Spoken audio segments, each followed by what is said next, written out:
नमस्कार दर्शक बंधु आपण मानक मोर यही न्यू ब्लॉग चैनल को बहुत बहुत स्वागत। विवाह पर यह मोर प्रथम वीडियो।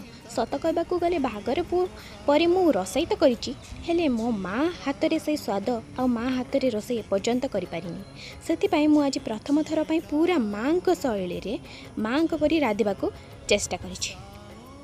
आज आम बनइले ओडिशार समस्त प्रिय चटपटा आलुदम बा आलू कषा। विवाह पर ए नुआ सफर रे आपण मानक भल पाइबा आ सपोर्ट मो पाई बहुत जरूरी। तेबे चलंतु देखिबा माँ को हाथ रे से पुराना स्वाद को मन पकाइबा। आज मु केमिति सहज पर ए आलू कषा प्रस्तुत करिछि। आशा करछि आपण मानक मोर ए वीडियोटी निश्चय पसंद आस्थिबा। वीडियोटी को शेष पर्यंत देखंतु एवं चैनल लाइक शेयर सब्सक्राइब करने को जमारू भूलिबेनी। धन्यवाद।